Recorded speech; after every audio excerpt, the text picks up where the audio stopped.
Sorry, yeah. Hi, Riley. Hi, Zach. How are you today? I'm very well. How are you? I'm ready to talk some politics. Great. We're just in the right place. What should we talk about? I think I'd love to start by hearing about what you wrote about this week. Sure. So, I wrote about Russia this week. I've heard of it. Yes, it's a big country, a very big country. The Not biggest. as big as it once was, though. No, the biggest by landmass, I should clarify, not the biggest by population. And no, it wasn't. It's not quite as big as it once was. But the US has put new sanctions on Russia. Dun, dun, dun. Exactly, yes. New sanctions. New sanctions. Now, there's been a lot of sanctions on Russia over the last few years, ever since it began its full-scale invasion of Ukraine at the start of 2022. So why are these different? Well, these are the two largest Russian oil firms, Rosneft and Lukoil, that have been sanctioned. And that's significant because the Biden administration wasn't even willing to go this far. They sanctioned the third and fourth biggest Russian oil firms, not the top two. And now the Trump administration is doing just that. Why were they worried about? Why not go for the big ones? Why were they hesitant to Great question. sanction these? They were very concerned that by putting these sanctions on, it would increase the price of oil significantly, and that would increase inflation as well, which the Biden administration had a massive problem with during its time in office. So, they didn't want to put those sanctions on. Now, the markets were not as kind of upset or as scared, should I say, this time around. They maybe saw it coming to some degree. And also, I'm not exactly sure. There are a few other reasons why the oil prices haven't jumped as yet after these new sanctions come in. Maybe because the Gulf states have been producing more and more oil as well. They're digging up more oil. So prices are also generally lower. So, not as much of an issue, not as much backlash in terms of price this time. Okay. But is it going to be felt in Russia at all? So that's the big question. Generally speaking, experts told me that we can't expect Moscow or Vladimir Putin to change its approach to the war in Ukraine in the immediate future. However, this could have significant effects for Moscow, particularly with its government revenues. So, see, oil and gas is responsible for 30 to 50% of government revenue. It obviously fluctuates based off of oil prices, gas prices, and how much they're producing and selling and so forth. But their economy is heavily dependent on... Heavily dependent on this. And the two biggest buyers of Russian crude oil right now are China and India. Now, China is a big ally. You wouldn't necessarily expect them to stop buying Russian oil or to comply with US sanctions. Yeah. And India, meanwhile, has a sort of policy of non-alignment. So it likes to be kind of friends with everyone, but no one's best friend. So it likes to maintain solid relationships with everyone. But these sanctions are probably going to hurt their economies, right, or affect them as well. If you're an Indian oil refiner, for example, and you buy Russian oil and you continue to buy Russian oil from these top two firms now, it's possible, if the US enforces it, that you'll lose access to international payment systems. And that could be really, really bad for business. That could really hurt these refineries' businesses. And this isn't just India, by the way. This is for Chinese refiners too, as well, who might be looking at this and saying, actually, it's better for business for us to buy non-Russian oil and to look elsewhere. So this could have a massive impact for Moscow. Was that any part of the Trump administration's hesitancy, that they didn't want to hurt, say, an ally like India or provoke China by hurting their economies? And for that reason, is there any reason to think that these might not be enforced? So that's a great question. Well, first of all, the Trump administration has been pushing India to stop buying Russian oil for some time, at least notionally. Some people say that they're only doing it because they're trying to negotiate better terms for a trade deal with India, but that's an aside. They have been, publicly at least, pressuring India to stop buying Russian oil. And this step basically pushes the refiners themselves, rather than the governments necessarily, to just stop buying from Russia. As for China, that's a tricky one. China is a big ally of Russia. China doesn't want to, the Chinese government specifically doesn't want to force its refineries to stop buying Russian oil. They're not going to do that. That's according to experts who I spoke to. But what they might do, what just might happen anyway, as I said, is these refineries will just say, well, it's better for business for us to buy elsewhere. And China will thus stop buying Russian oil. Now, you might say, well, some of the oil might be going elsewhere. Over 80% of Russian crude exports go to either India or China. These are the two biggest buyers of Russian oil by far. So if Russia loses those markets, the ramifications are huge. Wow. And if they do lose those markets, do you think there's a chance it brings Putin to the negotiating table? Maybe it has effects on the Ukraine war? Will that happen? Well, as I said, in the immediate term, it doesn't look like Putin's going to change course. The other thing to note here is Putin has a very high threshold for pain. He's had severe losses on the battlefield in terms of number of soldiers that have been killed. His military forces are moving very, very slowly when it comes to the front. And the economy, although it's been fairly resilient, has had issues, especially with inflation. And yet he's continued the war effort. It's 3.5 years now. It's been going on over 3.5 years. So he doesn't seem like he's going to be willing to stop. However, if he's losing such a big chunk of government revenues, then he might be forced to the negotiating table, and that's very well could happen if these sanctions are enforced, if these Chinese and Indian firms stop buying Russian oil, and Putin will basically be forced to say, listen, there's only so much that we can take. If the economy is literally crashing, he might have to come to the negotiating table. So it's not going to happen in the near term, but maybe in the medium to long term, according to experts I've spoken to, it very well could happen if these sanctions are implemented. So a few caveats there, but it's within the realm of possibility. Yes. Perks of being a dictator, you can have a high threshold for pain, but can't finance a war effort if your economy is crashing. Correct. It becomes a little bit tricky. Yes. Yes. So from one oil-producing nation to another, Venezuela. You've been writing a little bit about it recently. Yes, good segue. Venezuela, which has the world's largest oil reserves, Wow. is facing immense military pressure from the U.S. Just today, Tuesday, another boat was struck, allegedly carrying narcotics off the coast of Colombia at this time, bringing the death toll up to 57 people now that have been killed. There are one of the U.S.'s largest warships is off the coast of Venezuela. The U.S. is conducting joint military drills with Trinidad, which is just 7 miles off of Venezuela's shores. So the presence of the U.S. military is encroaching sharply upon Venezuela, and the leader, Nicolas Maduro, is getting very nervous. Okay, let's back up a second, because you've mentioned the U.S. has been bombing certain ships that are coming out of Venezuela, and they're conducting military drills around Venezuela. Why are they doing this? What's going on? So the Trump administration is trying to crack down on the drug trade, and they allege that these boats are carrying narcotics, and that's why they are being bombed. However, because of the sheer size of the military buildup, that the fact that there's a nuclear submarine, that Trump has said that he has allowed for a covert CIA mission to take place within Venezuela's borders, there's reason to believe that this is actually all in the effort of ousting the leader of Venezuela, Nicolas Maduro. So there was a covert mission. Didn't Trump admit that there was a covert mission? Yes, which makes it kind of not very covert. Yes. But that is a quote. Covert CIA mission is currently going on in Venezuela, but you didn't hear it from me, and don't tell anyone because it's covert. Yes, but Trump did admit But Trump did tell the entire media. Well, yes, it was a New York Times report that came out, and he confirmed it. Yes. Yes. Okay, so there's a lot going on. And you're saying that he's considering getting rid. He might be wanting to get rid of the Venezuelan leader Nicolas Maduro. Is that actually possible? It's certainly possible. Is it realistic? But is it realistic, or what are the consequences are very real and important questions. Right now, the two most likely avenues based upon experts I've spoken to are some sort of covert mission, hopefully one a little bit more covert than the one that Trump confirmed to the New York Times, could oust Maduro.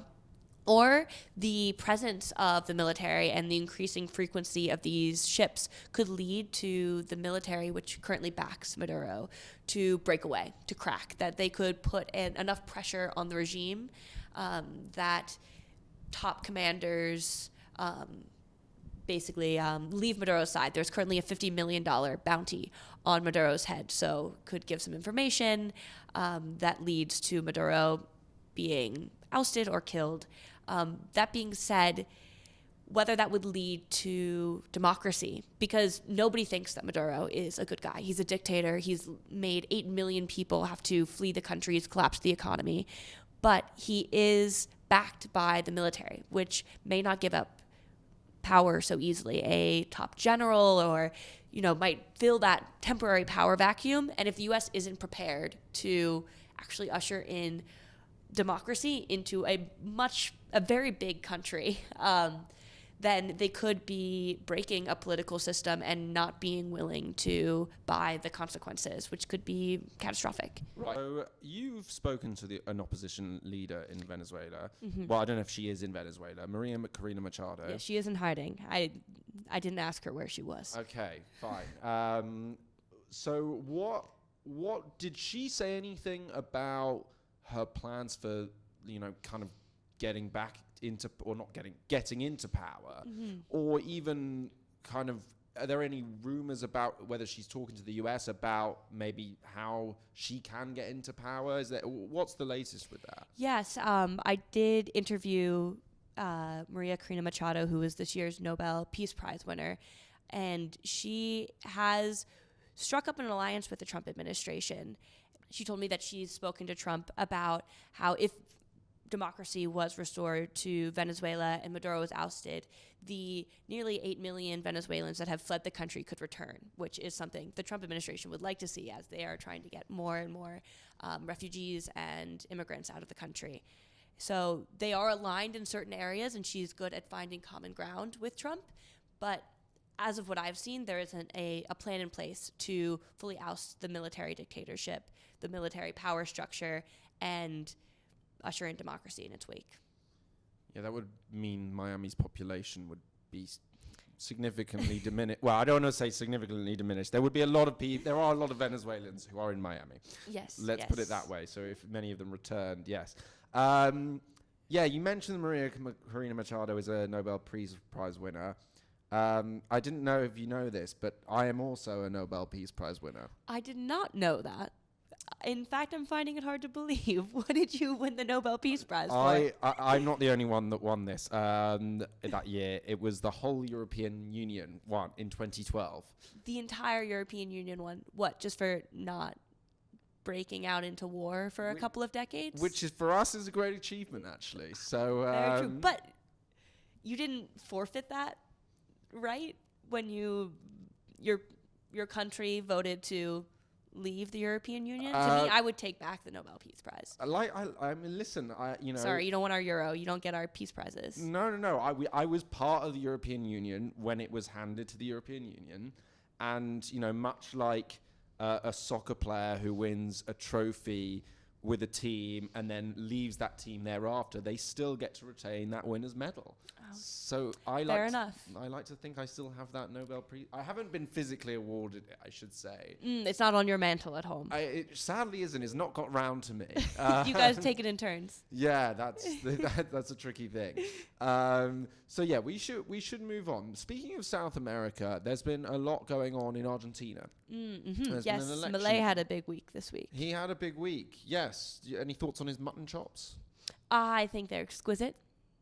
I think that he's got a nutty professor look. He does. And I hope it never changes. Well, it's certainly not looking that way, because he had a great week. I mean, he even won in the Buenos Aires province, which is why is that significant? Well, the opposition Peronist party that's kind of their base. That's where they do best. So even in the place where they would normally do best, they couldn't even win there.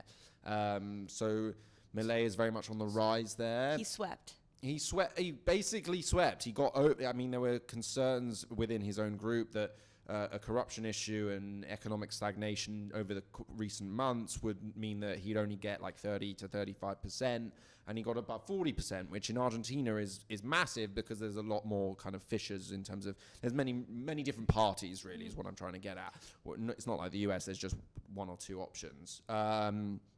So yeah, but it was just the midterm elections. Why does this matter? Well, first of all, he had such little representation in Congress that the Congress was able to override a presidential veto if enough of the opposition parties got together and voted against him. Now they can't do that because he's got over a third of the Chamber of Deputies.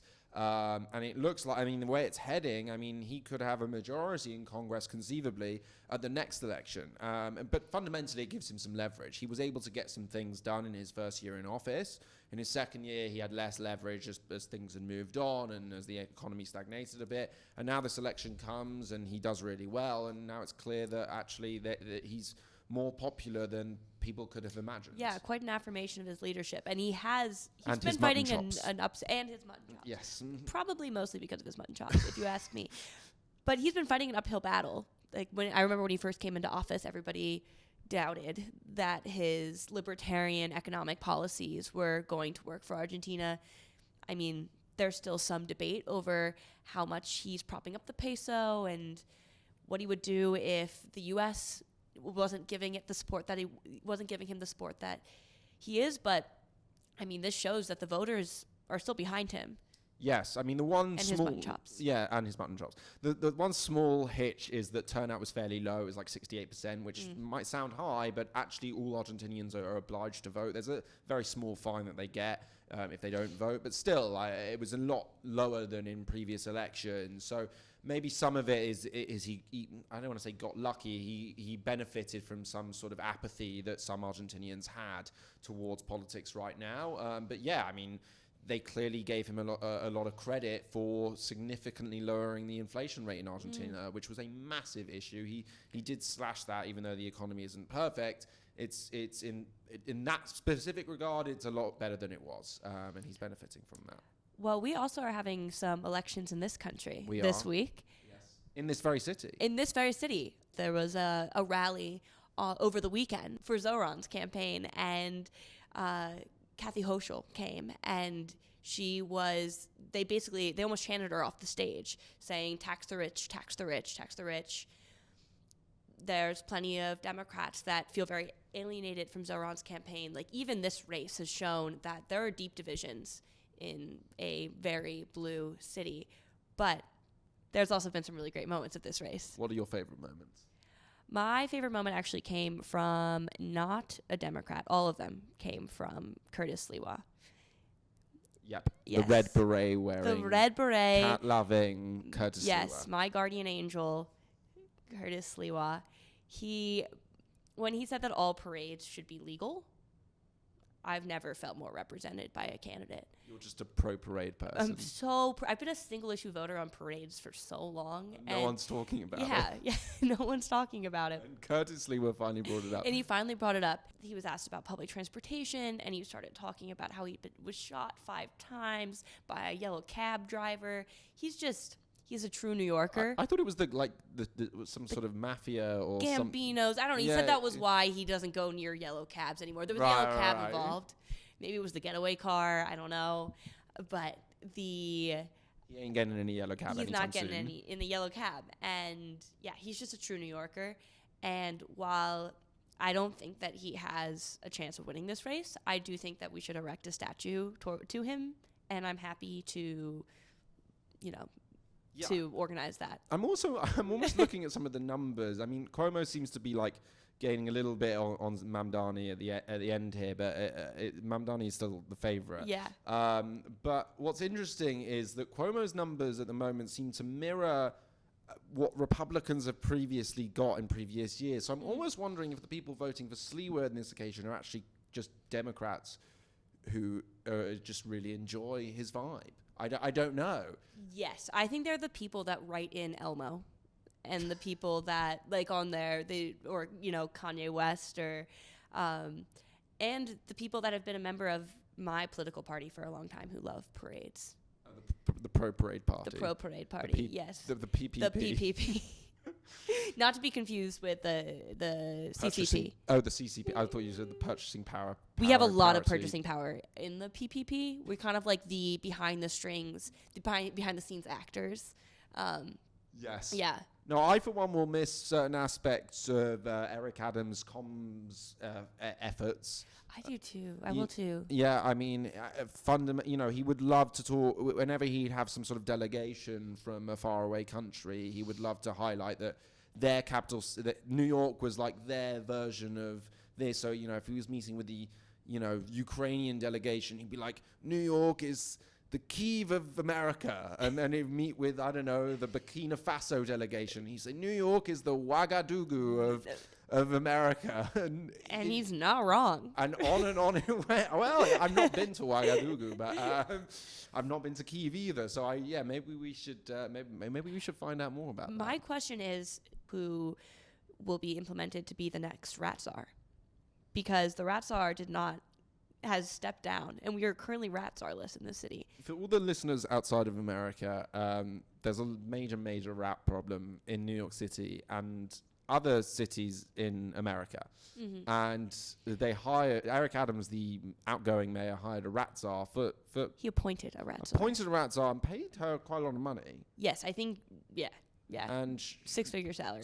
Way above six figures. Yeah. Well, way above $100,000. Let's put it that way. With six figures still, but she's left, and we're not sure who's. What has she done a good job? Do we know? She has done a good job. I went on her tour where she takes you around and teaches you to be a better militiaman in the war on rats, and she knew everything about rats, and she also had such a reverence for the rats that you really understood her enemy kind of thing. And know your enemy, all that stuff. Yes. And I don't know how we're going to do better, but she chose to step down, and I want to know who it will be in the next administration. Well, stay tuned to find out more. And on that very, very interesting note, Riley, thanks very much for chatting to me today. Thank you, Zach. And we'll see you next time. See you next time. Take care.